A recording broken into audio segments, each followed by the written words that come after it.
Eh, Ouais. tu sais ce que c'est qu'un bon gazier? Ah non, je sais pas du tout, quoi.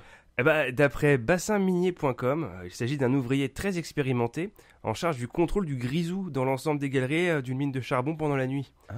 Parce que le grisou, c'est vénère, hein. C'est un gaz invisible et inodore qui se dégage des couches de charbon, principalement dans les mines, hein, évidemment. Ouais. Et en fait, quand il y en a entre 5 et 15% dans l'air, il explose. Le fameux coup de grisou. Non, hein. C'est... hein Donc, quand t'es un bon gazier, déjà, t'es toujours en vie. Et surtout, t'es un gars sûr. Comme toi, mon gars, t'es un bon gazier. gars. Vous allez finir par vous aimer les uns les autres, bordel de merde. Pas mal, c'est français.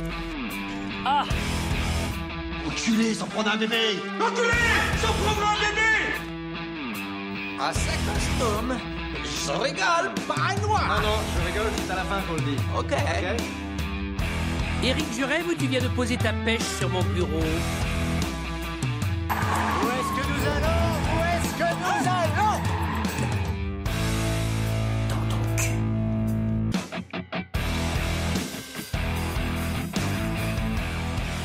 Bonjour, bonsoir, bonjour et bienvenue dans Ton Culture, le podcast qui va au fond des choses. Comme tous les 15 jours, c'est un plaisir sans cesse renouvelé de vous retrouver pour vous raconter des trucs sur des trucs. Et cet épisode est un petit peu spécial puisqu'il s'agit des 1 an de DTC, un anniversaire qui nous remplit d'une fierté immense. N'est-ce pas, Sam? Ah putain, mon gars, je chiale. Merci beaucoup pour votre fidélité. Chaque dimanche sur 2, on est super content de vous proposer un nouvel épisode et de voir qu'il est attendu. C'est de ouf malade même. De ouf, gueudin. Et comme durant cette magnifique année passée derrière ces micros dans lesquels nous n'avons pas encore pété, c'est surprenant. Ah, ça ne serait pas tardé, ceci dit. Et pour cet épisode spécial, je ne serai bien sûr pas seul, car je serai accompagné de mon dieu, de mon vieux gars, mon gars sûr, un gagnant galbé qui nous rend tous gaga. Je vais aller chercher. Je veux bien sûr parler de Sam. Comment vas-tu bien, toi, là? Bah écoute, ça va très bien, mon gars. On a pris 1 an, on a 1 an. On mon a gars. 1 an, Ouais. on a 1 an, Ouais. Tellement d'expérience, Ouais. tellement de culture. Mais oui, putain. Je suis sage. Je suis Absolument, un sage. absolument. Et en plus, on enregistre cet épisode le week-end de la Saint-Patrick à Dublin. Quelle belle coïncidence. Effectivement. J'imagine que tu as dû slalomer entre les touristes bourrés pour arriver ici. Ah, totalement, oui. Ouais. Tout le monde s'est dit, ouais, tiens, je vais mettre mon plus beau jersey vert et le chapeau, évidemment, du Leprechaun. Et voilà, quoi. Donc, de toute beauté, quoi. Les rues de Dublin sont magnifiques aujourd'hui. Bien sûr, mais comme tous les autres jours de l'année. Et- Alors, pour marquer le coup, on va vous parler de 2 sujets que nous avons choisis. C'est dingue, hein? Ouais. 2 franchises de jeux vidéo qui nous ont marqué chacun à différents niveaux et dont personnellement nous avons déjà tellement parlé au pub. Mais cette fois, on avait envie d'aller plus au fond des choses et surtout de le partager avec vous. Et puis après tout, c'est notre anniversaire, on fait ce qu'on veut, mon gars. Ouais, c'est clair. Ouais, Ouais, c'est ouais, ça. ouais, hein, on va. Allez, on attaque tout de suite le premier sujet.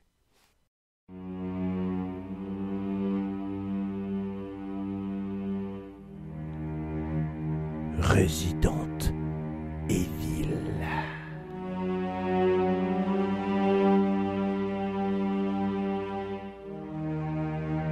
Avant même d'attaquer ce sujet, je pense qu'il serait intéressant d'évoquer pourquoi j'ai un tel attachement à la série des Resident Evil.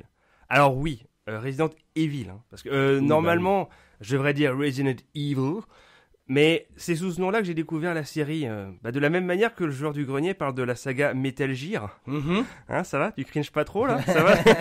Tout se passe bien? C'est ok? Ça se passe bien, ça va. Tout a commencé avec un traumatisme. Pour ça, il faut remonter en 1996. À l'époque, un ami d'enfance de mon père venait tous les étés avec sa famille dans le Finistère. Et cette année-là, il est venu avec le truc le plus cool de l'univers, si t'as grandi dans les années 90, la PlayStation. Mais ouais, mon gars. Et ouais. Et je me souviens donc de l'ami de mon père qui jouait à ce jeu où il fallait arpenter des couloirs et tirer sur des mecs en blouse blanche pendant que sa compagne dessinait le plan du lieu. C'est fou, hein? Il dessinait le plan au départ. Ah ouais. Et donc, elle dessinait le plan de la grande maison où se passait le jeu. Je me souviens aussi qu'à un moment donné, il y avait un serpent géant. Voilà, ça pourrait être tout ce dont je me souviens du premier Resident Evil à l'époque. Donc là, toujours aucun trauma en vue, tu vas me dire. Non, évidemment que non. Aucun trauma en vue. Mais non, mais non, pas du tout. On est d'accord. Car ce n'est qu'à l'été 1998 que les choses vont prendre un autre tournant. Et pas parce qu'on a été champion du monde, mon gars. Non, alors, j'avais 9 ans et il se trouve que ce même ami d'enfance de mon père venait toujours passer ses vacances en Finistère. Et ce coup-ci, dans sa valise, il avait un jeu qui allait changer ma vie. Resident Evil 2. Oh. J'ai littéralement passé chaque minute chez eux, les yeux rivés sur l'écran, tout autant fasciné que terrifié à chaque ouverture de porte, à chaque râle de zombies dans un couloir, à chaque escalier descendu marche par marche, le tout bercé, si on peut dire, par la bande-son aux tonalités inquiétantes, voire malaisantes, qui accompagnait l'exploration du célèbre commissariat de Raccoon City. Raccoon City. La ville des ratons laveurs. Autant le dire tout de suite, cet été, je n'ai pas beaucoup dormi, et ce, malgré le fait que je n'ai même pas joué au jeu. Je te jure, j'ai même Tu pas faisais que les regarder, en Je fait. faisais que les regarder. Ouais. La seule fois où on m'a passé la manette, j'ai ouvert une porte, j'ai entendu un bruit, j'ai lâché la manette, je suis parti me cacher à la canapé. J'ai... pas moyen. Ouais. Donc voilà pour le fameux traumatisme. Suite à cet été fatidique, j'ai repris le cours de ma vie. Jusqu'en 2001, alors propriétaire d'une PlayStation, j'étais à la page, 2001. Ah, maintenant, Ouais. Je passe devant la vitrine d'une boutique d'occasion et je vois une copie de Resident Evil 2. Sa police rouge sur fond noir avec cette ombre blanche d'un zombie menaçant. Bon là, PTSD. Hein. Ouais. Flashback vers 1998, je vois des hélicoptères, je vois Johnson se faire arracher le bras par une grenade, je crie NON alors que la vie s'échappe de lui entre mes bras. Je me suis trompé le flashback, pardon. Alors, j'achète le jeu, et une fois chez moi, je le ponce, mon gars. Et je découvre comment surmonter cette peur qui était enfouie au fond de moi. Certes, tout ce que tu croises est terrifiant, mais tu as aussi les bons gros flingues pour leur exploser leur bonne tronche à ces monstres à la con. Ah, c'est salaud. Mais oui, c'est ça le principe. Ceci, c'est là mon amour pour cette franchise jusqu'à ce jour, dont le nombre d'épisodes incluant des spin-offs et des arcs parallèles compte quand même autour de 30 jeux, dont 12 qui sont canons dans le lore. Ouais. Moi, je les ai tous faits, sauf Dead Aim, qui est un jeu avec un light gun, donc c'est pas... Ah ouais, c'était pas... Mais il était pas sur PlayStation, Sur celui-ci PlayStation 2. Ouais. Ah, 2. Ah oui, il y Ok. avait Survivor aussi, ouais, il y Ah avait ouais. ça. Resident Evil Gaiden, qui se passe sur un bateau et qui est sur Game Boy Color. Oh, Ils ont réussi à faire un système de combat sur Game Boy Color, c'est balèze. ambitieux. Et Resident Evil Outbreak, qui sont, pareil, c'est une série à part où tu joues des survivants dans Raccoon City pendant l'invasion des zombies, tout ça. Non, ça peut être potentiellement pas mal, ça. Ah, mais c'est très très bien, le problème c'est qu'il a jamais été porté sur autre chose que PS2. Ah, Ce qui est ok. surprenant de la part de Capcom, mais bon. Alors, il existe plusieurs wikis et littéralement des centaines de chaînes YouTube qui parlent de tous les aspects de Resident Evil. Ça, Je c'est vais clair. donc voilà, je ne vais pas je ne vais pas vous faire un historique de l'histoire, des personnages, le tout jeu par jeu. Bah, tout simplement parce qu'on n'a pas 6 heures devant nous, vous n'avez pas le temps, nous non plus. C'est 2024, c'est le web 3.0, tout va très vite. Non.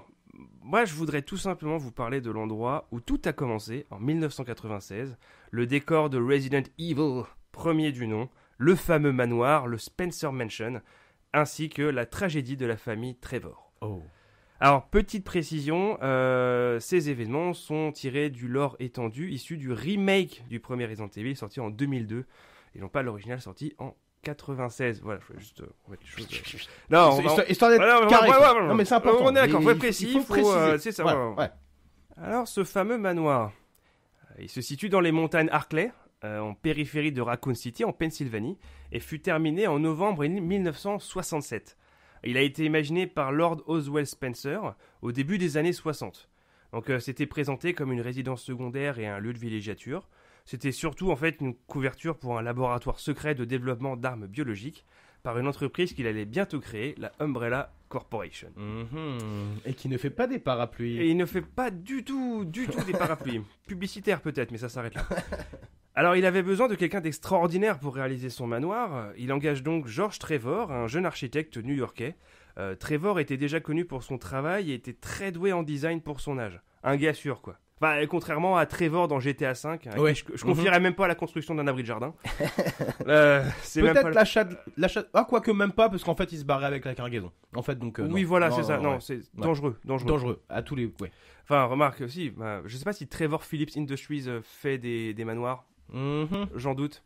Oh, je suis sûr que si on lui passe une Si on lui commande, donne il nous en assez- fait un. ouais, si on paye assez, ça devrait le Ouais, faire. ouais, ouais. Alors, quand les travaux commencent en 1962, Trevor et sa famille déménagent à Raccoon City sur ordre de Spencer pour surveiller directement la construction du manoir. Logique. La bâtisse doit avoir un style qui se situe quelque part entre le style Régence et le style Second Empire. Ok. Coucou les architectes, vous êtes les seuls à comprendre ce que je viens de dire. Ouais, on est d'accord. Alors on devait y trouver des éléments assez standards.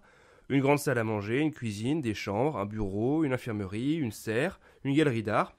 Voilà. Jusque-là, vraiment rien. très standard. Très Quoi. tout à fait standard. Trevor est quand même un petit peu surpris par certaines demandes de Spencer, notamment un énorme aquarium marocain dans le sous-sol.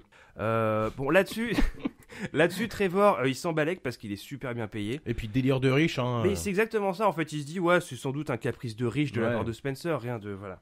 Alors du coup, fast forward en 1998, quand tu visites les sous-sols du manoir dans le jeu, donc il y a bien effectivement un très très gros requin dans cet aquarium. Alors Sam, Mhm. comment s'appelle-t-il? Le requin. Oui. Oh. Est-ce qu'il s'appelle Neptune, Jaw, White Teeth ou Nemo? Nemo. Neptune. Bon, ça va être entre Neptune ou White Teeth. Ouais, je sais pas. Allez, on va dire Neptune. Et c'est une bonne réponse, Yeah. effectivement. Un très gros requin qui, évidemment, pour le buter, il faut que tu vides le bassin dans lequel il se trouve. Et la salle de commande se trouve, bien sûr, sous le niveau de l'eau du bassin, ce qui permet au Évidemment. requin de venir taper dans la vitre et essayer de te bouffer. Alors, le chantier se poursuit, et même si Trevor est à l'origine de certains des pièges et passages secrets du manoir, il remarque, parce que c'est pour ça qu'il était connu, hein. Bon, étonnamment, genre, il était architecte de passages secrets et de pièges. Bon, admettons. Allez, Voilà. allez, on y croit. Alors, il commence quand même à remarquer qu'il y a des éléments qui sont rajoutés par Spencer au manoir. Des portes dérobées, d'autres pièges et des mécanismes pour dissimuler des espaces dans les murs. Non, tout comme ça. Il se rend compte aussi que les équipes de construction tournent 24 heures sur 24, qu'elles sont toujours affectées à une seule partie spécifique du manoir et que les membres des équipes changent constamment. Donc on veut pas que les gens vraiment se rendent compte vraiment de ce qui se passe sur le chantier. Voilà. Comme si C'était un petit peu suspect, comme Ouais, si comme ça, si, voilà. comme s'il y avait des trucs bizarres. un qui truc se un passaient. petit peu, voilà. Ouais. D'une manière générale, plus la construction avance, plus Trevor est mis de côté par Spencer, notamment dès que cela avait à voir avec les parties souterraines du domaine, derrière le manoir en lui-même, parce que c'est bien sûr là qu'il va installer son laboratoire de recherche en virologie et développement d'armes biologiques, où tout va bien sûr partir en couille plus tard, parce que sinon ce serait pas Resident Evil, hein, on est d'accord. Et si l'architecture du manoir est si alambiquée et pleine de passages secrets et de pièges, c'est bien sûr dû à la paranoïa de Spencer, au cas où quiconque viendrait fureter dans ses affaires. Le manoir en fait se chargerait des intrus en quelque sorte. Je trouve ça un petit peu exagéré comme concept, mais... allez, Suspension allez, d'incrédulité. allez, ça passe. Ouais, ça passe, on y ça croit. passe. On y croit. Et parmi les nombreux passages secrets, il s'en trouvait un dans le bar du manoir, situé au rez-de-chaussée dans l'aile ouest, accessible par le couloir où, dans le jeu, on rencontre le premier zombie. Un séquence qui restera à jamais comme cultissime C'est dans l'histoire clair. du jeu vidéo. Et dans ce bar, il y avait un piano sur lequel il fallait jouer un air précis pour ouvrir une porte secrète. Alors Sam, quel est cet air très connu? Est-ce que c'est la Symphonie du Nouveau Monde d'Antonin Dvorak, la Sonate à la Lune de Beethoven, le Boléro de Ravel, ou Fais-nous voir tes baloches, Patoche de Patrick Sébastien?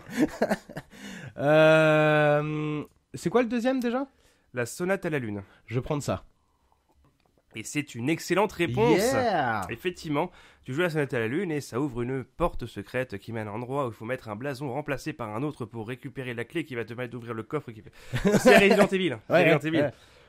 Alors le 10 novembre 1967, la construction du manoir est quasiment achevée. George Trevor lui-même n'est pas sur place parce qu'il était pris par d'autres projets. Spencer du coup lui propose d'inviter sa femme Jessica et sa fille Lisa au manoir en attendant qu'il puisse se libérer et venir visiter la bâtisse terminée. Il arrive finalement au manoir le 13 novembre, 3 jours plus tard, où Spencer lui dit que sa famille est partie plus tôt pour voir leur tante Emma, qui était supposément malade. Ce qui est faux, bien sûr.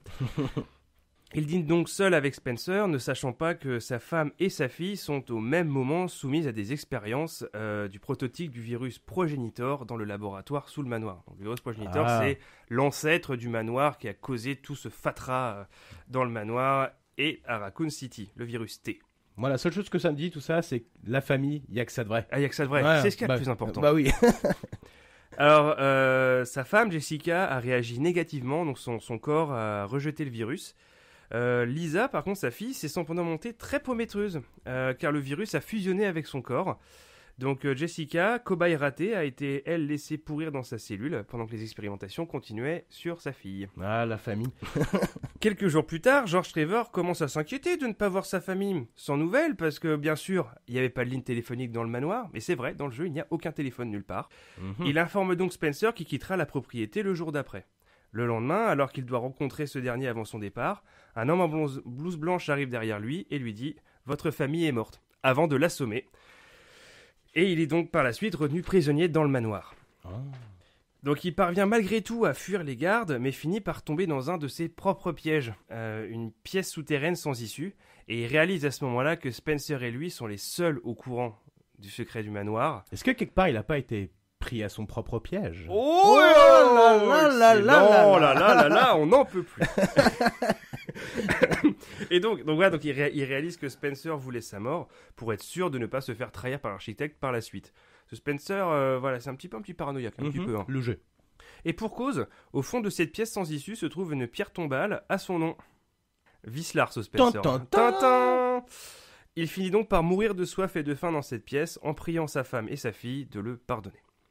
Et là, c'est là qu'on rentre dans la partie fun de cette histoire. Ah, parce que jusque-là, c'était... Parce que par la suite, après la mort de sa mère, Lisa Trevor, elle, continue à servir de cobaye pour toutes sortes d'expériences biologiques. Et malheureusement pour elle, elle est en mesure de survivre à tous les tests, quelle que soit la puissance des virus ou des parasites qu'on lui implante. D'ailleurs, parmi les parasites qui furent testés, implantés au sein de Lisa, l'un d'eux fut celui qui fut retenu pour la création d'un des monstres les plus iconiques de la saga Resident Evil. Alors Sam, est-ce qu'il s'agit du Regenerator, du Licker, du Nemesis ou du Cerberus, le chien zombie? J'hésite entre le deuxième et le troisième. Mais je vais dire le Nemesis. Et c'est encore une très très bonne réponse. Mais tu as révisé, on dirait. J'ai un petit peu joué à la franchise. Là, tu as fait 3 à la suite. Hein. Mais oui. Incroyable. Effectivement, donc le Nemesis, qui est une sorte de un mi-chemin entre un géant contrôlé par ordinateur qui en fait est un gars à qui on a implanté un parasite qui prend la place de son cerveau et qui le rend extrêmement fort. Il porte un chapeau avec un impair, c'est ça? Alors ça, c'est Mr. X. Ah, c'est Mr. X, lui. Voilà. Ah, c'est un autre gars encore. C'est un peu le même genre. Ouais, c'est un peu le même genre. Et qui a une seule mission, buter une personne et ne jamais s'arrêter jusqu'à ce qu'elle soit décédée. D'accord, mais j'ai jamais compris d'ailleurs par rapport à lui, pourquoi est-ce qu'il porte un chapeau et un impair? C'est quoi? Pour passer inaperçu en sachant qu'il mesure 2m30 et qu'il mesure 2m40, et qu'il est tout blanc et tout ridé. C'est un peu bizarre. Bon. Non, je pense que c'est pour le style. Ouais. C'est juste pour que les mecs dans le jeu puissent se dire est-ce que je peux tirer sur son chapeau? Et effectivement, tu peux lui enlever son chapeau. Et là, quand ça se passe, il est très énervé. Bah normal, attends. Attends, t'enlèves ton chapeau. Pas sympa mon gars. Respect un peu. Alors du coup, tous ces tests biologiques, je reviens à... Oui. Sur Lisa Trevor. Alors tous ces tests n'étaient bien sûr pas sans conséquence sur son aspect physique, qui muta de façon grotesque. Donc elle est complètement émaciée, sa peau est complètement livide, elle a des yeux qui lui poussent sur le dos, sa peau durcit ou tombe en lambeaux, et notamment son visage qui littéralement n'a quasiment plus de peau, et ses membres sont extrêmement allongés. Mais le pire, c'est son état mental qui s'est gravement dégradé. En fait, pour essayer de l'amadouer, des membres du personnel d'Umbrella déguisés comme les parents de Lisa étaient envoyés auprès d'elle. Cependant, elle était facilement en mesure de les reconnaître comme des imposteurs et les tua systématiquement violemment. Donc ils firent quand même des tentatives répétées avec d'autres sosies, mais rien à faire en fait. Toutes les tentatives échouaient et systématiquement en fait, elle arrachait les visages des sosies pour les mettre sur le sien. Parce que en fait, c'était pour les garder auprès d'elle parce que malgré tout, elle les voyait un petit peu comme ses parents. Elle était de plus en plus mentalement instable, sans blague. Et elle commença à devenir obsédée avec l'idée de trouver sa vraie mère pour qu'elle puisse lui rendre son visage.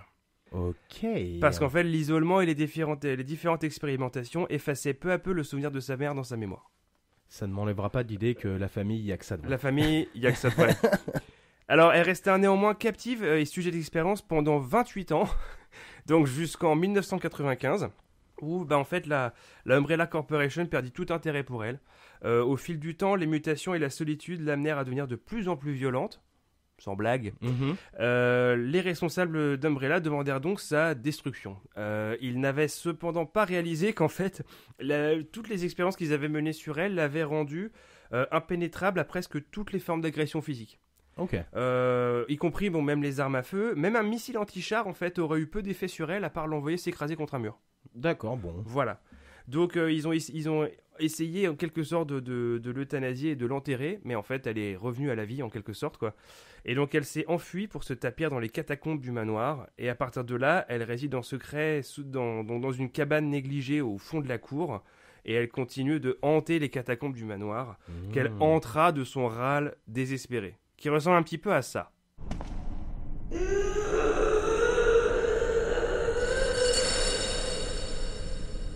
Ah, c'est sûr, ça me rappelle de nombreuses soirées, un jeudi soir à Rennes, des gens bourrés qui gueulent comme ça, rue de la Pisse.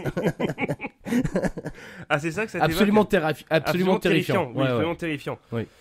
Donc voilà, donc ça c'est finalement au cours de l'incident du manoir en 98, donc soit les événements du premier Resident Evil, que le calvaire de Lisa va enfin prendre fin.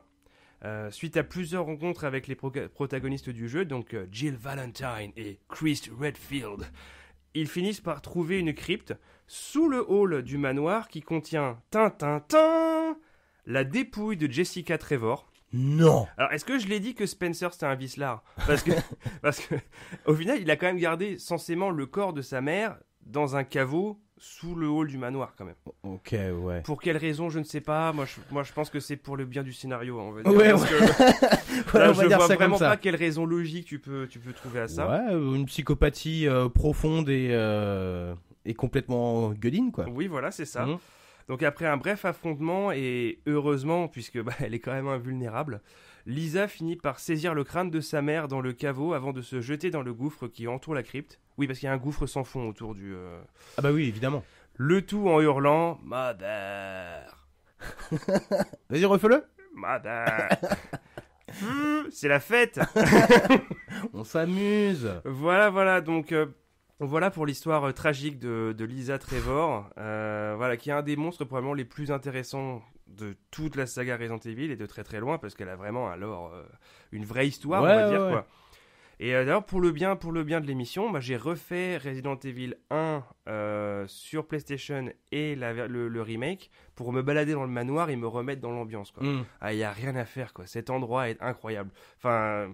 L'architecture n'a aucun sens, la décoration c'est all over the place, t'en as, mais ça te dérange pas de faire des allers-retours dans cet endroit, c'est génial. Et en Non, plus, puis il y a une ambiance, quoi. il y a une ambiance, et puis tu sens que l'endroit est un petit peu à l'abandon, et je me suis encore fait surprendre. Il y a déjà des endroits où je tourne dans un couloir et il y avait un truc en fait.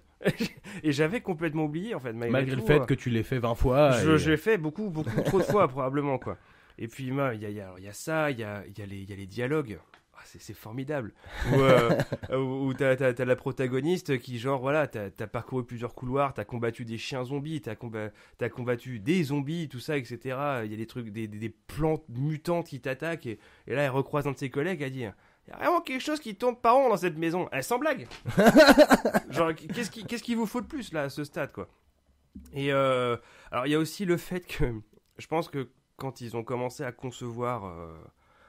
les monstres et tout ça, ils se sont dit voilà, on a les zombies, on a tout ça, mais à la limite, du coup, si on injecte le virus à des animaux, genre qu'est-ce qui se passe, quoi.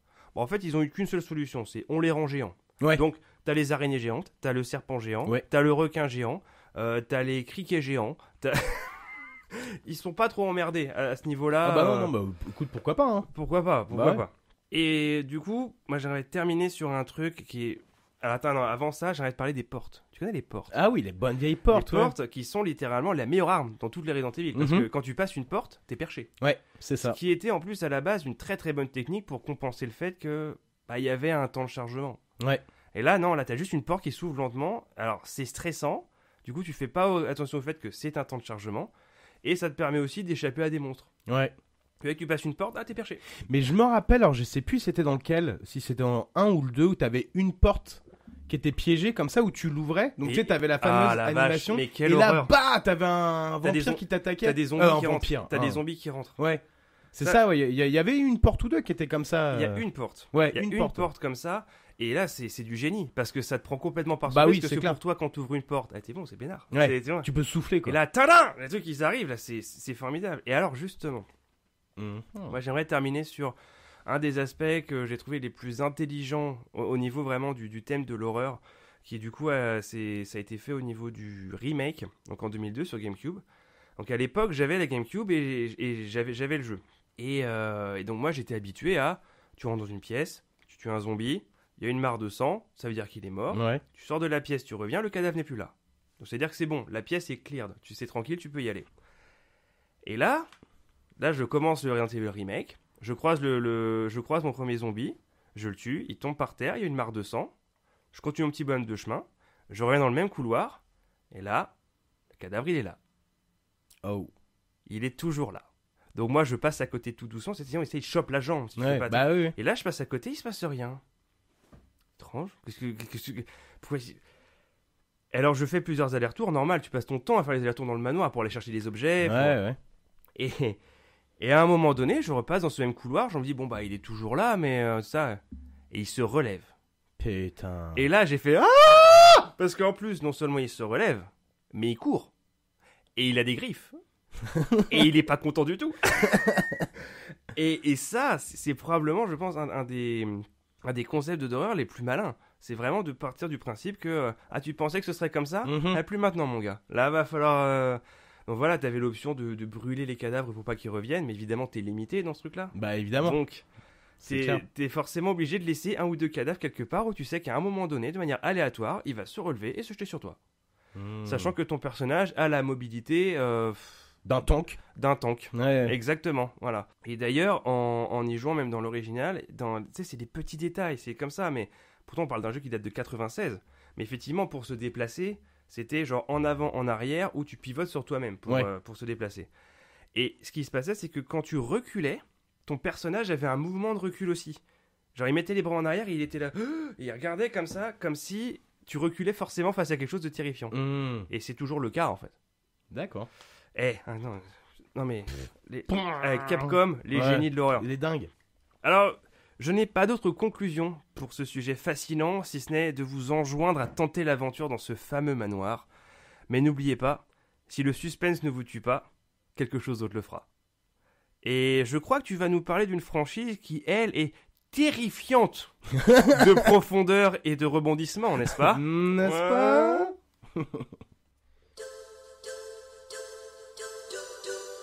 Metal Gear.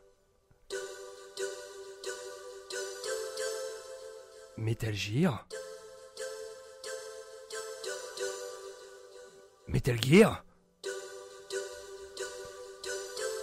J'avais 12 ans quand j'ai joué pour la première fois à Metal Gear Solid. Et oui, bien Gear, parce qu'après tout on dit Richard Gere. Et on dit Game Gear. Bah oui, bah voilà, donc Metal Gear Solid. Et autant le dire tout de suite, mon expérience me fit littéralement détester le jeu.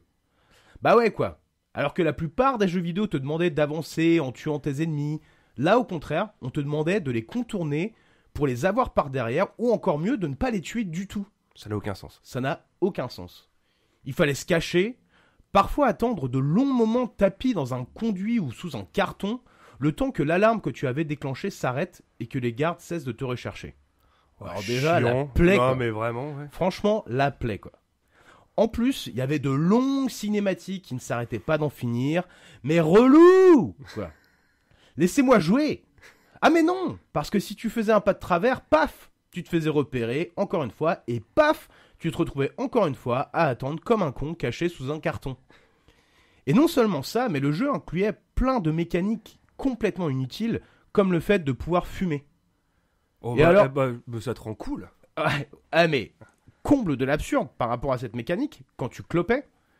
Alors déjà, quelle idée de fumer, n'est-ce pas? Oui, non, mais c'est dangereux, il ne faut pas le faire. Ouais, puis Oh, c'est vraiment très immature. nul, ouais. Donc quand tu clopais dans le jeu, tu perdais de la vie.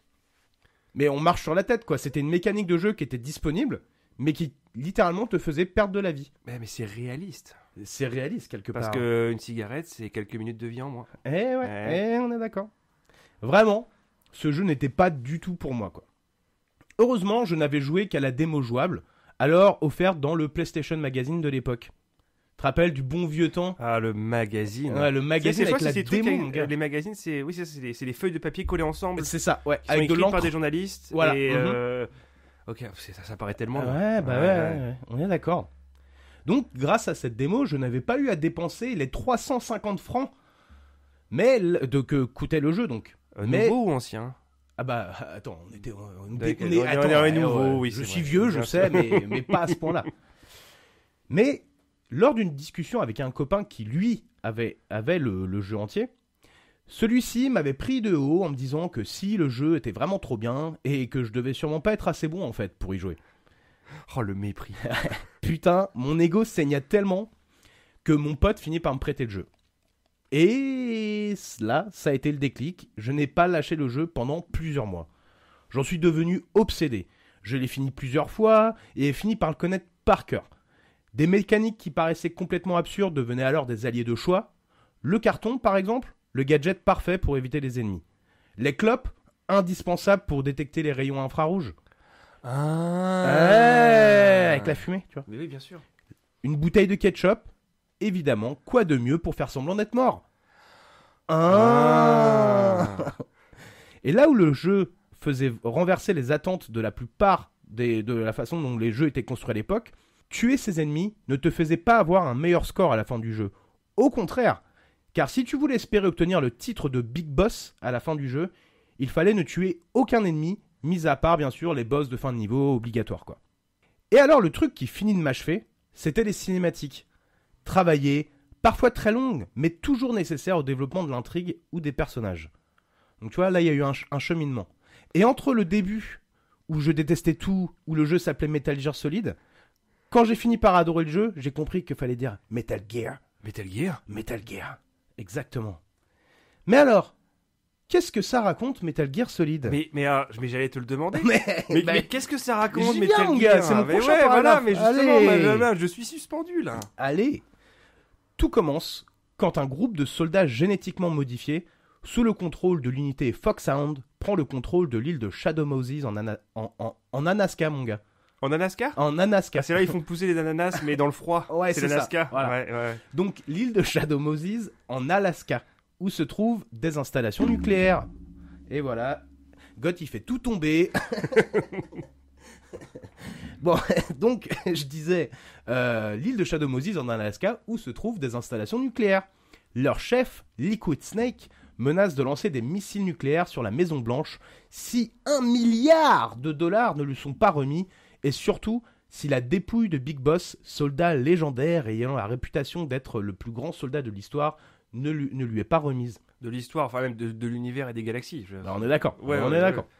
Le gouvernement américain fait alors appel à Solid Snake, un ancien soldat de l'unité Foxhound à la retraite, pour infiltrer la base et empêcher le lancement des missiles nucléaires. Oh, mais du coup, s'il est à la retraite, c'est-à-dire que du coup, il y a un colonel qui allait retrouver chez lui et qui lui a dit « Alors, tu veux pas rempiler ?» Tu la vois la référence à Je la Rambo? à Rambo? Ah bah c'est Rambo alors. Ah ouais, ouais, on est d'accord. Le jeu commence donc au moment où notre personnage vient juste d'arriver sur l'île. Notre but sera alors d'infiltrer la base et de défaire le plan de ce groupe militaire dissident. Évidemment, l'aventure sera ponctuée par la rencontre de nombreux personnages, des alliés tels que Otacon, un scientifique pris en otage, rêveur et trouillard mais au génie certain, ou alors Meryl Silverberg, qui sera d'abord distinguée par son déhanché, avant d'être reconnue pour sa bravoure et sa résistance face à la torture. Solid Snake sera surtout confronté à des ennemis hauts en couleur, comme par exemple Vulcan Raven, un colosse chaman d'origine inuite qui commande les corbeaux qui affrontera Solid Snake par 2 fois, d'abord à bord d'un tank, et ensuite en portant littéralement un canon mitrailleur d'avion de chasse. Bah ouais. Oui, bah non, mais plus c'est gros, mieux ça Ah, passe. mais il est costaud. Ouais, il est gros, il ouais, est balèze. ouais, on est d'accord. Un peu comme The Rock. Quelque part, oui. Ouais. Donc over the top, oui, mais attends, ça s'arrête pas là. Car les antagonistes les plus notables, et ceux qu'on retient maintenant, qui ont une fanbase de malades, quoi, sont par exemple Sniper Wolf, qui est une snipeuse irako-kurde qui travaille en solo et qui est toujours accompagnée de loups. Donc voilà. Et on a également le fameux Psycho Mantis. C'est un psychokinésiste et télépathe qui brisera d'ailleurs le 4e mur en lisant ta carte mémoire et qui te forcera à interagir physiquement avec ta PlayStation pour en venir à bout. Donc, ouais, je me souviens de ça. Toute l'époque où il fallait changer le port de la manette dans l'autre Exactement. port pour que tu puisses reprendre le contrôle. Ouais, Non, mais de fallait la y penser dinguerie. en fait. De C'est la très dinguerie. malin. C'est Ah ouais, très ouais. malin. C'est clair. Évidemment, nous ne pouvons pas terminer la présentation de ces personnages sans mentionner les principaux antagonistes, à savoir Revolver Ocelot, qui est un pistolero à la dextérité incomparable et expert en torture, au caractère fantasque, qui a l'air d'en savoir plus qu'il n'en donne l'impression. C'est d'ailleurs le seul personnage de la série à apparaître dans tous les épisodes de la saga. C'est un petit peu suspect. Mhm. Il en sait peut-être beaucoup trop. Peut-être un peu Ouais. trop, oui. Ensuite, on a Liquid Snake, donc, qui est le chef des opérations à l'origine de la prise de Shadow Moses. Il est évidemment l'ennemi à abattre et partage mystérieusement le même nom de code que notre héros. Et enfin, nous avons le Metal Gear, qui n'est évidemment pas un ennemi en soi, Oh, je Bah, suis déçu. bah, Oh là. car ce n'est qu'une machine. Mais entre les mauvaises mains, il devient un ennemi redoutable. C'est un robot gigantesque armé d'ogives nucléaires. Il est extrêmement dangereux s'il tombe évidemment entre les mauvaises mains et est surtout mobile et indétectable, ce qui en fait l'arme ultime. Donc c'est ça, le Metal Gear. Metal Gear, Metal Gear c'est une machine de guerre, quoi, tout simplement, quoi. C'est un tank, ils le décrivent comme ça, c'est un tank bipède. Ah oui, une sorte de méca en quelque Ah bah sorte. c'est totalement un méca en Oui, fait. voilà, hein. c'est ça, ok, absolument. ouais. D'ailleurs parce qu'il a été designé par Otakon et les otaku dans la culture japonaise, tu sais, ce sont les gens qui sont complètement fanats d'animation et de jeux vidéo. Gundam, etc. Ouais, voilà, par ok, exemple. ouais. Exactement, tout à fait. Mais tout fait sens. Mhm. Les pièces se mettent en place. Donc vous l'aurez compris. Et ça reste très intéressant en tout cas. Très intéressant. Donc vous l'aurez compris, l'histoire est dense, complexe et riche en rebondissements. Ah, et puis je n'ai même pas parlé de Grey Fox, un ninja cybernétique qui a une dent contre Solid Snake. Ouais, parce qu'il y a aussi des ninjas cybernétiques dans Oui, l'histoire. bien sûr, ouais. Ouais, Mais ça ouais. manquait de ninjas. Mais Bah depuis non, le début, mais- je me disais, ouais, c'est- ouais. où sont les ninjas? On est Nom de d'accord. Dieu. Je vous promets, ce n'est pas une partie de Camoulox, mais bien une histoire épique et rocambolesque. Mais je comprends que pour ceux qui n'ont jamais touché au jeu, vous soyez là en mode « Mais quoi? Mais quoi ?» Mais quoi? Mais quoi? Exactement. Je vais répondre à vos questions avec l'aide de Goth, bien entendu, qui va lui-même tâcher de répondre à ces questions. Mais Sachant alors... que, même pour mettre le contexte, moi je n'ai jamais joué à Metal Gear. Effectivement. Donc voilà. Donc pour toi, c'est toujours Metal Gear. Ah mais c'est Metal Gear. Ouais, tu n'obtiens que le droit de dire Metal Gear une fois que tu as joué au jeu. Ah c'est comme ça que ça... Bah ouais, c'est... Ouais. Ah, c'est excluant quand même un petit peu, mais bon... Ah d'accord, bah ok. c'est un peu... Ah, ouais. Ouais, mais c'est un peu l'élite. Non mais tu si, veux. j'ai essayé Metal Gear Solid 3. Et Ça t'a pas du tout plu. j'ai pas les- Je me souviens. Le camouflage, trop peu pour moi. Alors, première question. Mais alors, pourquoi Solid Snake et Liquid Snake partagent le même nom de code? Parce que ce sont des frères jumeaux? Parce que Hideo Kojima, le créateur de la franchise, a toujours été nul pour créer des noms pour ses personnages? Parce que les deux personnages ont des problèmes gastriques, l'un souffre de diarrhée alors que l'autre souffre de constipation. Snake faisant bien entendu référence au caca. Oui voilà, ça on avait... Ouais. Voilà. Ou tous les deux ont été formés dans un groupe secret appelé Snake et ont reçu les plus hautes distinctions possibles, liquide et solide. Alors selon toi, quelle est la bonne réponse? Alors je pense savoir, parce qu'il me semble que durant nos nombreuses conversations sur le sujet, Il y a moyen. je pense me souvenir, et c'est que ce sont des frères jumeaux. C'est effectivement la bonne réponse, Oui. ce sont des frères jumeaux. Mais alors, c'est qui Big Boss, le gars dont Liquid Snake cherche à récupérer la dépouille? Un gars, juste un gars avec un surnom de beauf. Comme mentionné un peu plus tôt, c'est le plus grand soldat de l'histoire et surtout le père de Liquid et Solid Snake. Un chanteur de reggaeton qui n'a jamais percé. Parce que c'est comme ça, cherche pas à trouver un sens comme ça à tout là comme ça. Alors, selon toi? Alors, j'aurais bien aimé que ce soit un chanteur de reggaeton. Ça serait- Franchement... Je suis Big Boss. Non, attends. Le deuxième, c'est quoi? Le plus grand soldat de l'histoire et surtout le père de Liquid et Solide. Allez, je vais dire que c'est ça. Bah de toute façon c'était un peu la seule réponse vraisemblable de cette question-là. Ouais. Donc oui effectivement c'est le père de Liquid et Solid Snake. Ah, Et oui, effectivement, donc parmi les gros twists du jeu, ce sont les révélations qui t'amènent à apprendre que Liquid et Solid Snake sont des frères jumeaux. D'ailleurs, c'est Solid qui l'apprendra de la bouche de Liquid, qui lui dira à la fin du jeu. Il dit, mais t'as pas capté qu'on se ressemble, toi et moi? Et en plus, on s'appelle Snake tous les deux, mon gars. Ouais, genre, qu'est-ce qu'il faut le plus, là? Et Snake donc répondra en disant, des frères jumeaux? C'est vrai qu'il a quand même qu'une seule intonation, quoi. Ouais, on est d'accord. Et plus précisément, alors Big Boss, c'est pas vraiment le père en fait, mais c'est les Liquid et Solid Snake sont les clones de Big Boss en fait. Bien sûr, non parce que ça pouvait pas être trop simple. Bah non, évidemment. Non, bien sûr. Le gouvernement américain a en effet développé un projet, donc c'était dans les années 50-60 si je ne m'abuse, appelé Les Enfants Terribles, en français dans le texte, qui visait à créer une armée de clones de Big Boss. Même si tous deux sont des clones, ils sont différents, et ceci est appuyé bien entendu par leur nom de code, Solid et Liquid, renforçant ainsi la différence et l'antagonisme des deux personnages. Il y en a un qui est gentil, il y en a un qui est méchant. Exactement, tout à fait, tu as tout compris. Tu suis. Je suis complètement focus. L'histoire est riche donc, les personnages sont développés et ont des motivations valides et ont tous des origin story. Ils ne sortent pas de nulle part en somme. Le gameplay, bien qu'assez conventionnel au début, révèle des subtilités et des trouvailles toujours reconnues aujourd'hui, plus de 20 ans après. Et l'histoire, évidemment, qui pourrait être un film et qui trompe les attentes, et ce jusqu'à la toute fin, où après le générique de fin, une conversation entre deux personnages est un véritable cliffhanger. Je n'en dirai pas plus, mais juste l'un des deux protagonistes de cette conversation, c'est Revolver Ocelot, le personnage qui en sait plus. Ah, le mec qui sait tout et qui est tout le temps et qui... Ouais, bah c'est un peu lui en fait qui a la manigance en vrai. C'est un peu lui le big brain, tu vois, de toute l'histoire. Mais ça ne s'arrête pas là. Oh, non mais on n'en finit pas, on va de rebondissement. Je l'avais dit dans le sujet d'avant, un rebondissement à gogo. Ah ça. Il y a également un sous-texte dans le jeu avec une vraie réflexion sur la guerre et ses conséquences. Cette thématique est notamment mise en avant au travers des nombreux antagonistes du jeu, tels Sniper Wolf, Psycho Mantis et bien sûr Grey Fox, donc aka le ninja cyborg, cybernétique, qui sont tous des victimes de la guerre et en portent des séquelles profondes. Le jeu traite également de l'emprise du complexe militaro-industriel sur les affaires du monde et bien entendu le danger que représente l'arme nucléaire. Malgré le fait que tu incarnes un soldat d'élite dans un environnement militaire, le jeu a un discours profondément antimilitariste. Et ouais mon gars. Mais c'est pour ça qu'il faut tuer personne. Bah c'est pour ça mon gars. Bah ouais. Un détail qui pourrait être anodin mais qui ne l'est pas à mon avis, c'est que Metal Gear Solid est le seul jeu de la franchise à avoir un doublage en français. Et le moins que l'on puisse dire, c'est qu'elle a marqué tout le monde, généralement en mal par contre. En effet, les magazines de jeux vidéo de l'époque ont vivement critiqué la version française.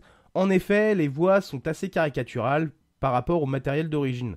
Quand dans la version américaine, par exemple, Solid Snake a une voix plutôt rugueuse mais nuancée, tu vois, avec de l'émotion et tout ça. Dans la version française, on part plutôt sur une voix de bourrin en mode Rambo. Ouais, exactement quoi. Un petit reportage d'ailleurs sur les comédiens que vous pouvez trouver sur YouTube avait été fait donc sur les comédiens qui avaient fait les voix du jeu à l'époque. Et ils expliquaient qu'ils trouvaient le développement des personnages un brin ridicule. En effet, l'un des fameux gags parmi les comédiens venait du fait que Solid Snake, dans cet épisode, a une fameuse tendance à répéter le sujet de la dernière phrase dite par son interlocuteur. Donc par exemple, il avait une anecdote, c'était quand ils étaient à la cantine pour manger, lui demandait « passe-moi le sel », et le collègue allait faire « du sel ». Metal Gear. Exactement, donc voilà, un brin ridicule, on est d'accord quoi. Et alors, je ne peux évidemment pas parler de Metal Gear Solid sans mentionner le créateur de cette franchise qui n'est autre que Hideo Kojima. Kojima! Oui, enlève ta main de ton pantalon s'il te plaît. Fais-moi l'amour! C'est vraiment gênant, c'est gênant. Et cache-moi tous ces tatouages que tu as de lui là sur ton corps là parce que c'est... Ah non mais vraiment... S'il te plaît. Blague à part, je n'ai pas de tatouage de Hideo Kojima sur le corps. Non. Peut-être un sur les fesses, absolument, mais voilà, celui-là il est pour moi. Je ne vais pas faire sa biographie ici, mais en gros, expliquer comment est-ce qu'il en est arrivé au statut de figure iconique dans le monde du jeu vidéo, et qu'il est même considéré comme un auteur de jeux vidéo, à l'instar du cinéma d'auteur. C'est pas un développeur, c'est pas... Voilà, c'est le mec, il a une vraie vision dans la façon de faire des jeux vidéo, quoi. Premier point, ce qui transparaît dans ces jeux, c'est sa passion pour les films. En effet, tous ces jeux ont des composantes cinématographiques très développées et sont toujours parsemés de références à des films qui ont influencé Kojima. Il expliquera d'ailleurs dans une interview que c'est son père qui lui insuffla cette passion, avec qui il regardait des films tous les soirs. Et c'est à l'âge de 23 ans qu'il joint Konami, une société mythique qui produit des jeux vidéo, mais qui est tombée en disgrâce depuis. Mais quoi qu'il en soit, notre vieux gars y trouvera un poste d'assistant de production sur un jeu du nom de Penguin Adventures. Ah, ça sent le chef-d'œuvre. Ouais. C'est un jeu de plateforme qui suit les aventures d'un pingouin à la recherche d'une pomme d'or. Voilà. Voilà, le scénario est écrit. Voilà, c'est exactement. Rien de très folichon, mais Kojima soumet déjà à l'époque des idées qui seront retenues comme une composante de jeu de rôle, des combats de boss de fin de niveau et plusieurs fins possibles. Donc, quelque part, il a mis une complexité qui n'était absolument pas utile sur un jeu de pingouin. Voilà. Ouais, c'est peut-être à la pas recherche d'une pomme nécessaire, d'or quoi. pour sauver sa petite copine. Sa petite copine pingouine. Exactement, ouais. Mais ce n'est qu'après, quand il sera aux commandes d'un jeu appelé Metal Gear, cette fois-ci, donc juste Metal Gear, qu'il se fera connaître. Pour pallier aux limitations techniques de la MSX2, donc la console sur laquelle était développé le jeu, Kojima orientera du coup le jeu vers l'infiltration plutôt que l'action effrénée afin de limiter l'animation à l'écran. Sachant que là, on est dans les années 80, je crois. C'est... 87. Ouais, 87, donc ouais. là, on peut dire qu'au niveau matos, c'était limité. Ouais, on est d'accord. Donc le jeu sort en 87 et est aujourd'hui considéré comme l'un des précurseurs du jeu d'infiltration. Même s'il y avait peut-être un jeu, mais je me rappelle plus lequel, qui avait aussi commencé déjà à cette époque-là, quoi. La suite, on la connaît. Le jeu sera alors décliné en une franchise qui se conclura en 2015 avec Metal Gear Solid The Phantom Pain.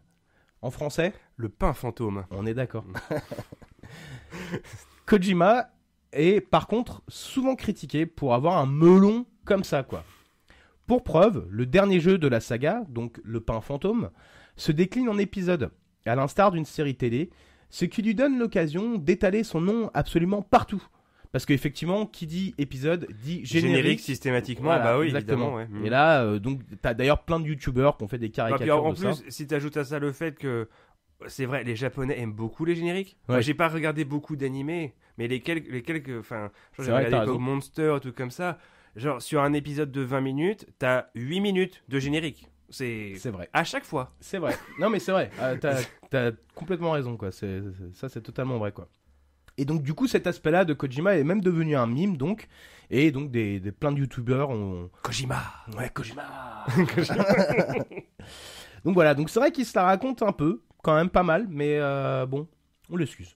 Enfin, je l'excuse, quoi qu'il en soit. Non mais de toute façon, toi tu lui passes tout. Ah, Je veux bah dire, non, là, moi, non, mais il pourrait refaire un remaster de Penguin Adventures, toi tu prends direct, tu prends tout de suite. Il est également souvent critiqué pour avoir des scènes cinématiques extrêmement longues. Et il est d'ailleurs à l'heure actuelle le recordman de la cinématique la plus longue du jeu vidéo, avec l'épilogue de Metal Gear Solid 4, Guns of the Patriots, qui dure 71 minutes. Quoi 71 minutes? Ouais, de cinématique, mon gars. Non mais tu t'endors avant là. Je veux dire, c'est clair. Plus d'une heure de vidéo non-stop, donc où tu peux littéralement poser ta manette. Alors, ok, ça dure 71 minutes, mais est-ce que c'est intéressant? Ah bah, pour ceux qui kiffent la franchise... Bah, surtout qu'en plus, Metal Gear Solid 4, bon, qui n'est pas le dernier à être sorti, ah oui, y a ça c'est aussi, le dernier oui. de la saga chronologiquement, c'est le jeu qui conclut l'aventure, en fait, quoi. Donc, moi, personnellement, j'ai trouvé ça excellent, parce que ça... Tu vois, tous les derniers chaînons manquants sont résolus. Oui, c'est comme on va dire le gros plan en musique à la fin d'une série où tu vois comment ok, Ouais. mais je vois le genre. Non, et puis c'est émouvant en plus parce que dans cet épisode-là, donc tu suis encore Solid Snake dans cet épisode-là, et il est vieillissant parce que tu sais il avait un gène on va dire faible dans l'histoire, et en fait il souffre de vieillesse accélérée. C'est dans cet épisode-là où il a les cheveux blancs et une moustache. Et il ressemble à un vieux gars de 50 ans. Sauf qu'il fait des vieilles techniques de kung-fu, mon gars. Mais bon, bref, ça c'est une autre histoire. Mais puis à la fin, tu vois, tous les personnages sont là parce que lui, il a sauvé quand même la Terre entière, ce gars, quoi. Après être littéralement passé dans un four micro-ondes sans mourir. Oui. Ça ressemble de plus en plus à un Camoulox, hein. Je suis désolé, mais là... Moi, je pensais qu'avec Resident Evil, au niveau absurde, j'avais mis la barre très très haute, mais là, on est d'accord. Mais ouais, donc du coup, bah... C'était quand même nécessaire parce que t'as donc la résolution de l'arc de Solid Snake, t'as les retrouvailles avec Papa, Parce que un des twists dans ce jeu-là, c'est que Big Boss n'était pas mort. Et personne ne l'avait vu venir. Exactement, quoi. Ah, voilà, bref. Cette franchise est absolument merveilleuse. Mais j'ai pas fini par contre sur les éléments négatifs parce qu'il y en a quand même d'autres. Ah non, mais vas-y, de toute façon, c'est ce qui intéresse le plus sur internet. Ouais, bah plus oui. c'est négatif, plus ça marche. Donc vas-y, je t'en prie, fais-toi plaisir. On est d'accord. Et Kojima a également une mauvaise réputation auprès de certains des acteurs qui ont interprété ces personnages, comme David Hayter, donc qui est la voix iconique de Solid Snake dans toute la franchise, donc de Solid Snake et Big Boss. Parce que vu que ce sont des clones, oui, donc voilà, c'est logique. Oui, Oui. ils ont la même voix, voilà. Ouais. Donc parce qu'en fait, David Hayter, c'est lui qui avait interprété Solid Snake et Big Boss dans toute la saga, sauf que pour le Metal Gear Solid 5, donc le dernier épisode qui a été réalisé pour la saga, il a préféré embaucher Kiefer Sutherland. C'est l'acteur. Ah oui, c'est l'acteur de 24 Chrono. Ouais, c'est ça, ouais. Exactement. Et en effet, alors que David Hayter donc avait été mis au courant qu'un nouveau jeu était en cours de préparation, il s'attendait bien évidemment à rempiler, quoi. Mais non, il sera d'ailleurs même pas prévenu que Kojima avait fait un choix différent. Donc pas très sympa, il avait un peu de travers quand même, David Hayter, et d'ailleurs tous les fans ont été extrêmement surpris par ce choix. Mais en fait, ça s'explique dans le jeu, quoi. Voilà, mais bon, ça je n'en dirai pas plus. Non, mais voilà, que, ne spoil pas trop, parce qu'il y a des gens qui n'ont pas joué à cette Laisse-nous Voilà, des c'est miettes. ça. Et il y a également l'actrice Stephanie Houston qui interprétait Quiet dans Metal Gear Solid 5, encore une fois. Ah oui, celle qui porte vachement de vêtements. Ouais, tu sais, c'est la snipeuse d'élite muette qui parle, qui parce qu'elle a un métabolisme de plante, ne respire que par la peau et qui du coup ne porte qu'un string. Waouh. Ouais. Non mais tu sais, c'est quand même dingue d'aller aussi loin pour expliquer le fait de dire moi je voulais juste qu'on voit ses gougouttes. Tu vois, je veux dire c'est... ouais, d'accord. Eh bien, en fait, elle devait justement travailler à nouveau avec Kojima sur le projet de Death Stranding. Mais en fait, finalement, elle s'est faite bouler au dernier moment, quoi. Et à l'instar du personnage de Quiet, donc, on a souvent reproché à Kojima la représentation qu'il faisait des femmes dans ses jeux. Parce que la façon dont elles sont filmées, bon, c'est souvent un gros renfort de zoom sur les nichons et sur les culs, mon gars. En même temps, il savait à quel public il s'adressait. Bah ouais, des puceaux. Hein. Voilà. Donc voilà. Malgré tout. Comme toi à l'époque. On est d'accord. oui. Malgré tout, ce sont des personnages qui sont toujours essentiels à l'histoire. Et d'ailleurs, Big Boss, le fameux soldat de légende que je citais tout à l'heure, ne serait rien sans une certaine femme, qu'il a formé aux arts du combat et à l'infiltration. D'ailleurs, Goth, quel était son nom de code ? Était-ce Big Mama ? Était-ce Boss ? Était-ce Eve ? Ou était-ce Big Titties ? À l'évidence, c'est pas la quatrième option, même si j'adorerais. Donc c'est Big Mama, Boss ou... Eve. Je dirais Eve. Et c'est une mauvaise réponse. Oh non Ouais. Parce que c'était Boss. Ah. C'était The Boss, tu vois. Mais bien sûr. Et elle, en fait, pour la petite histoire, c'est elle qui a mené les troupes américaines pendant le débarquement en Normandie. Ouais. D'accord. Ouais, Donc elle pèse. Elle pèse lourd. Donc elle quoi. était devant avec le drapeau et tout. Ah ouais, genre, et puis elle défouraillait de l'allemand, quoi. D'accord. À fond, quoi. Mais non, c'est donc bien Boss. Big Boss, d'ailleurs, obtiendra ce nom en battant alors sa mentor dans un combat à mort, confirmant alors son statut de plus grand soldat du XXe siècle. De l'univers et des galaxies. On est d'accord. Juste pour la petite histoire, note à part, Big Mama et Eve sont en fait les mêmes personnages. C'est la génitrice de Liquid et Solid Snake. Ok. Non mais moi je prends des notes depuis tout à l'heure parce que j'espère que vous avez fait pareil aussi parce que moi. Ouais, tu fais des flèches partout là. Je sais pas. Du coup c'est pas très radiophonique, mais évidemment j'ai un tableau en liège avec des punaises, des petits fils et des punaises pour essayer de tout recoller ensemble. Parce On que est d'accord. C'est vraiment très compliqué. et juste encore une fois pour la note à part, donc Eve, c'est le nom de code de cette femme dans Metal Gear Solid 3 qui est chronologiquement le premier épisode de la saga. Et qui sera c'est logique évidemment, ouais. Et qui sera l'amante de Big Boss donc, et elle aura le nom de code de Big Mama en fait quand dans le dernier épisode de la saga, donc Metal Gear Solid 4, donc donc 50 ans plus tard, où en fait elle est à la base des opérations pour mener les rebelles en fait contre les méchants de cette histoire-là. Voilà, donc. T'as rien compris? Ok, non, mais c'est cristallin. Ouais, on est d'accord. Mais ça reste très intéressant. Évidemment, je ne vais pas vous raconter toute l'histoire ici. Ah non, pour l'amour du ciel. Allez, vous avez 3 heures devant vous. C'est parti. Car évidemment, ce serait trop long, hein. D'accord. Bah déjà, quand t'as commencé à parler de la cinématique de 71 minutes, tu te dis, ouais, bah résumer ça va être un petit peu longuet. Ouais, on est d'accord, on est d'accord. Un petit peu.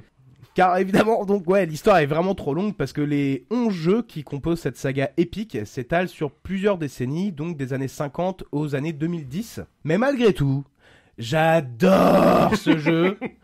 Même si je les connais tous par cœur, j'ai joué plusieurs fois, je suis allé trouver tous les moindres secrets de tous ces jeux-là.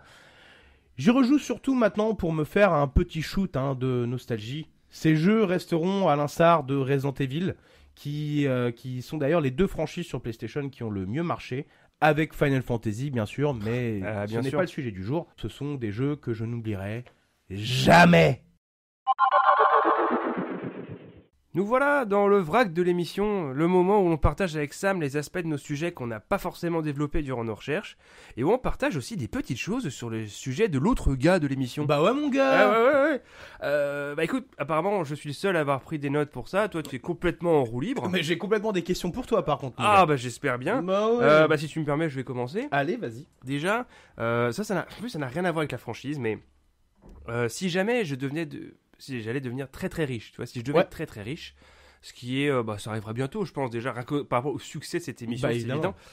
Mais vraiment, genre un niveau de richitude où, genre, vraiment, je m'en bats complètement la race. Moi, je reconstruirais le manoir. Je reconstruis, intégralement, vraiment à l'échelle 1-1, tout pareil. Et j'organiserai des visites, évidemment, de nuit, auxquelles je ne prendrai jamais part. Parce que malgré tout, je pense que je serais absolument terrifié d'arpenter ces couloirs de nuit. J'aurais bien aimé vouloir dire la même chose de Metal Gear Solid, mais malheureusement, ce serait vraiment une idée de merde, parce que c'est que des hangars et des complexes militaires et des bases, et voilà quoi. Il y a peut-être un peu moins d'atmosphère à ce stade. C'est clair. Les gens ne paieraient pas pour ça. Non, je pense pas. Beaucoup moins. Parce qu'à la limite, tu peux aller à Pripyat, si tu veux un délire comme ça, tu vois, mais... oui, ouais, tu peux, mais... Mais non, pour moi, ça vaudrait vraiment pas le coup. Ouais, carrément pas. Donc voilà, ça c'était un petit peu le petit délire mégalomaniaque. J'ai aussi à l'époque, j'ai lu les livres. Les livres Resident Evil, je crois que j'ai dû lire ça genre début 2000. C'est très très mal écrit, je les déconseille fortement. Tous les épisodes de la saga ont été portés en livre, mais pour l'amour du ciel, ne les lisez pas. C'est nul, c'est vraiment très très nul. Pourquoi ça m'étonne pas? C'est soit mal écrit, soit mal traduit, soit les deux. Je sais pas qu'est-ce qui est le problème vraiment. Il y a des comics Metal Gear Solid que je n'ai par contre jamais lu. Ah non. Ah bah ça... je les ai jamais trouvés en fait. J'ai jamais pris la peine de trouver des scans. Mais en tout cas, moi je suis vraiment ravi qu'enfin tu aies pu m'expliquer qu'est-ce que le Metal Gear. Même si je me rappelle qu'il y a ces nombreuses discussions qu'on a eues au pub à une heure tardive, et où tu m'avais expliqué que le Metal Gear en fait c'était vraiment une arme de merde, parce qu'au final c'est juste un gros méca sur chenille qui lance des missiles intercontinentaux, mais qu'il faut quand même qu'il ait une grande plaine pour se déployer. Alors attention, tu confonds en fait, parce que le premier Metal Gear Solid, qui était dont le nom n'était d'ailleurs pas le Metal Gear, c'était le Shagorod, parce que c'était développé par les Russes, c'était un tank littéralement. Mais en fait, du coup, son lance-missile était tellement puissant qu'en fait, il lui fallait genre littéralement une piste, genre en mode piste d'avion, pour se lancer à pleine balle et ensuite lancer le missile pour en fait amortir le choc du truc, sinon ça détruirait en fait le véhicule quoi. Mais malgré tout, t'as raison. Le fait est que c'est qu'une machine bipède dans un contexte militaire, c'est débile. Il vaut mieux des roues ou des chenilles quoi. Ok, donc j'étais pas si loin. Mais c'est stylé. Ça reste extrêmement stylé. On est d'accord. Pour revenir à Resident Evil, moi le seul truc que j'ai été, un conseil, si vous commencez la franchise, il y a une règle à respecter, elle s'applique à l'intégralité des épisodes de la franchise. Pour les ennemis de base, utilisez votre pistolet. Si ça se corse un petit peu, ils sont un peu plus gros, fusil à pompe et gardez toujours vos balles de Magnum pour les boss. Si vous suivez cette règle, le jeu est d'une facilité déconcertante. Ah, ok, c'est bon à savoir. Voilà, c'est bon à ne savoir. jamais gâcher ces grosses munitions sur n'importe quoi, même si des fois c'est rigolo quand ça explose et tout. Mais voilà, il faut toujours suivre. C'est très très important. C'est bon à savoir. Et je veux bien dire que moi je suis très très content que la franchise soit sur une très belle lancée là depuis 2017. Avec Resident Evil 7 dans le bayou là qui est absolument terrifiant. D'ailleurs je me rappelle qu'on avait fait une session à l'époque. Ouais. T'avais poussé quelques petits hurlements quand même. Ouais, bah, en fait, le truc c'est que j'adore avoir peur. Et c'est vrai que cet épisode-là crée très bien la peur, quoi. À la première personne, là, ça Bah, marche et puis bien. en plus, c'est vraiment sur des éléments qui sont tellement pas, du coup, Resident Evil-esque d'une certaine façon. Où, bah, notamment, je me rappelle toute l'intro du jeu, là. Ouais. Où t'arrives dans la maison, où tu sais, tout est dégueu. T'as plus l'impression dans Texas Chainsaw Massacre que autre chose, quoi. Et non, ce jeu m'avait laissé une très très bonne impression, vraiment. Et on sent que Capcom, là, ils veulent vraiment prendre excessivement soin de leur franchise. Ouais. Là, après, il y a eu Resident Evil 8 qui se passe en Roumanie, qui est absolument somptueux, même si son scénario est complètement débile, mais c'est vraiment... Mais c'est tellement rigolo et tellement bien fait, il y a tellement d'attention aux détails. Et puis là, récemment, Resident Evil 4 Remake, là, tu sens que c'était un des meilleurs épisodes de la série et ils l'ont refait encore mieux. Genre, c'est incroyable. Les mecs, ils arrivent, ils font un jeu à la base 19 sur 20, là, celui-là, 19 sur 20. Allez, hop, là, c'est bon plié, c'est... donc moi, j'ai très très hâte de voir où la série va sortir. C'est d'ailleurs la seule série que j'achète dès qu'il sort. Bah non, Je sais que le jeu va pas être buggé, je sais qu'il va être bien optimisé, je sais que... Ah, c'est japonais. J'avoue, j'ai quand même une pointe de jalousie, hein, parce que moi je peux pas en dire autant, malheureusement, parce que la franchise de Metal Gear Solid est terminée, hein, jusqu'à preuve du contraire, à moins que Konami, parce que le jeu n'appartient pas à Hideo Kojima, donc le créateur du jeu, appartient à l'entreprise qui l'a produit. Mais le truc, c'est que, bah, juste pour la petite histoire, Metal Gear Solid 5, en fait, aurait dû à la base être plus long, aurait dû avoir une troisième partie dans le jeu. Hideo Kojima, en fait, prenait tellement de temps à le développer parce qu'il voulait en faire malgré tout l'épisode final de la saga. En fait, l'épisode lien qui aurait tout noué, encore fait la boucle est bouclée, genre quoi. En fait, Konami a décidé de punir Kojima littéralement en l'empêchant de finir le jeu. Donc littéralement le dernier jeu de la saga, bah il n'est pas fini. Donc il manque toute une partie, genre peut-être 10-20 heures de jeu, tu vois. Et même si il y a eu des éléments qui ont été mis à la fin quand même pour t'offrir quand même une fin, tout ça machin, mais tu sens qu'il y a un truc qui manque et c'est ils ont quand extrêmement même sorti frustrant. Metal Gear Survive, donc ouais, sauf que ça compte pas. Et puis ensuite et un autre truc qui m'a trop énervé aussi, c'est que Konami du coup s'est lancé maintenant surtout sur tout ce qui est jeu mobile, ou notamment un jeu qui est très connu au Japon, le pachinko, tu sais, c'est le genre de avec jeu les à billes en billes, métal là, qui voilà. tombent. C'est un peu le casino japonais. Et en fait, le scandale, mon gars, c'est qu'ils ont fait un pachinko Metal Gear Solid 3 en recréant toutes les cinématiques du jeu, mais avec les technologies d'aujourd'hui. Donc ça veut dire que ça existe quelque part. Ouais, mais il faut aller dans une salle d'arcade au Japon, en fait, pour le Avec voir. des en Japonais qui fument des clopes à côté de Ouais, toi. non, c'est clair, quoi. Et dans un environnement hyper bruyant, Ouais. pour jouer à un jeu d'argent de merde, quoi. Donc, franchement, Konami, faites chier, quoi. Ça, c'est le coup de gueule. Ah, là, ouais, ça vous faites suffit, chier, là. les gars, quoi. Franchement, quoi. Eh ben, dis-toi, figure-toi que ça m'est revenu, c'est que à l'époque, moi, j'avais essayé Metal Gear. Metal Gear Solid. Ah, oui, d'accord. Okay. À l'époque, Mhm. quand j'étais au collège, j'avais un pote qui m'a dit ouais, vas-y, faut absolument que t'essayes ça. Et genre, il a limite voulu me coacher. Parce que moi, je lui ai dit attends, mais là, c'est un jeu, il faut se planquer, tout ça. Bah, c'est vraiment pas, voilà. Et il a essayé, donc j'ai fait les entraînements, j'ai fait tout ça, et j'ai détesté déjà à l'époque. Ouais. Vraiment, il y a rien à faire. Moi, Metal Gear, j'ai beau essayer, non, ça passe pas. Hein. Et j'ai réussi Metal Gear Solid 3 il y a quelques années. Non, C'est comme le bleu d'Auvergne, hein, C'est voilà. C'est exactement la même chose. C'est le bleu d'Auvergne, c'est comme le Roquefort. C'est un acquired taste, comme Voilà. diraient les Anglais, quoi. Et un autre truc que j'avais noté, c'est par rapport à Kojima. Pourquoi est-ce que alors que il parle forcément anglais, parce que je veux dire, il a fait... Alors pourquoi est-ce qu'il ne parle jamais anglais, que ce soit en convention, en interview, nulle part? Bah ouais, effectivement, parce qu'à chaque fois, il y a un interprète qui est avec lui. Oui. Je vais être honnête avec toi. Je pense qu'il parle vraiment pas anglais, en fait. Ah, il a jamais... Bah, moi, je l'ai jamais entendu parler en anglais, quoi. Mais comment est-ce que c'est possible, sachant que tous ces jeux, la langue de base, c'est l'anglais? Ouais. Et qu'en plus, il est pote avec Benicio del Toro. Non, n'importe quoi. Guillermo del Toro, le réalisateur de films. Ouais. Il est pote Non, avec Benicio del Toro, ça c'est... Oui, c'est un... c'est Las Vegas Parano. Ouais, ça. rien à voir. Il est pote avec Norman Reedus, le mec de Walking Dead, là. Daryl, ouais. Ouais, Daryl, voilà, exactement. Il est pote Enfin non, avec- c'est Daryl de The Walking Dead. Ouais, on est d'accord. Et donc voilà, honnêtement, je sais pas, quoi. Ça se trouve, peut-être qu'il parle anglais, quoi, mais il a peut-être juste la flemme. Honnêtement, je sais pas.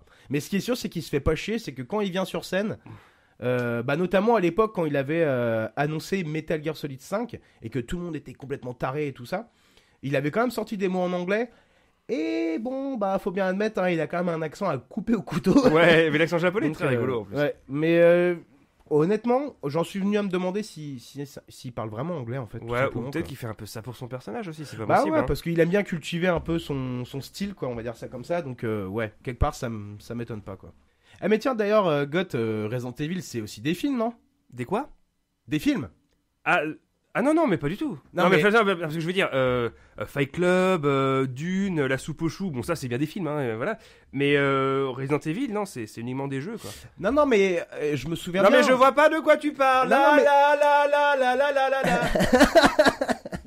Non, mais je me souviens bien en plus que donc t'as le dernier film, la Resident Evil, Welcome to Raccoon City, Ah. où je me rappelle, tu me l'avais vendu en plus, on était allé voir au cinéma, tu te La rappelles de ça? bande-annonce Et t'étais faisait là extrêmement envie. Et t'étais là, ouais, non mais ça a l'air d'être vraiment fidèle au jeu, j'avais regardé la bande-annonce, j'étais là, ouais, j'en doute.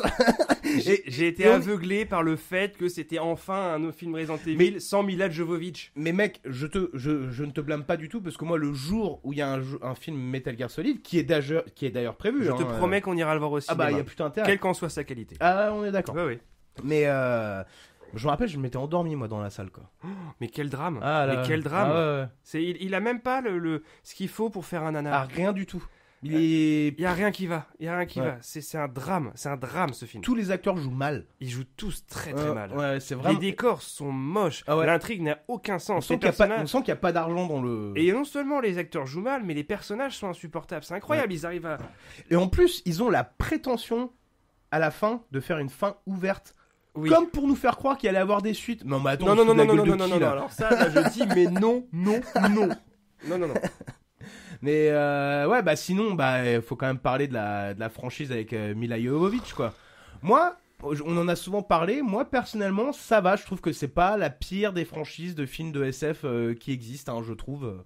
Je trouve que ça se défend, quoi. Ça va. Mais c'est pas. D'ailleurs, c'est pas de la SF, hein, c'est plutôt du fantastique. Mais bon, bref. Si les deux premiers. Moi, j'avais été voir les deux premiers au cinéma.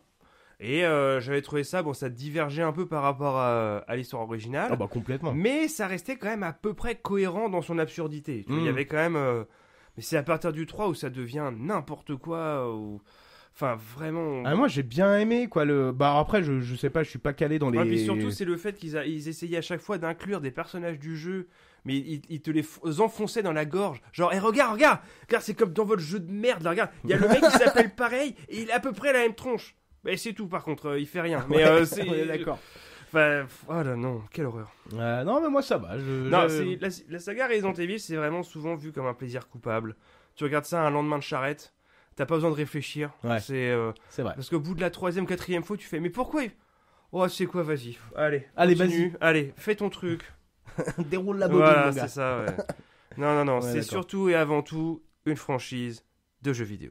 On est d'accord. Eh bien voilà, merci d'avoir passé cette vraie heure avec nous. Nous espérons que vous avez passé un bon moment, malgré le fait que cet épisode soit un petit peu spécial. Et surtout, on espère évidemment qu'il vous a plu. Et bien sûr, on vous revient dans 2 semaines avec le premier épisode de la saison 2 Putain, de la DTC. vache. Et d'ici là, donc, abonnez-vous sur la plateforme où vous écoutez vos podcasts. Mettez-nous donc 5 étoiles, parce que bon, c'est peut-être un détail pour vous, mais pour nous, ça veut dire beaucoup. Et puis on voit au moins ça. Hein. Mais oui, Ouais. Et puis rendez-vous sur Instagram pour vous mettre au courant des prochaines sorties. et surtout, partagez nos posts, parce que ça, ce sera un petit peu notre cadeau d'anniversaire. Ah, ce serait trop gentil. Allez, quel avo les Gros potos. bisous tout le monde, salut les copains.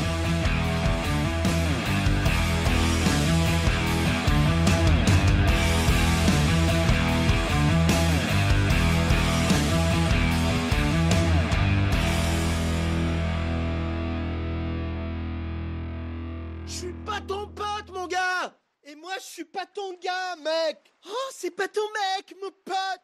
Je suis pas ton pote, mon gars. On n'est pas tes gars, mec. Je suis pas votre mec, les gars.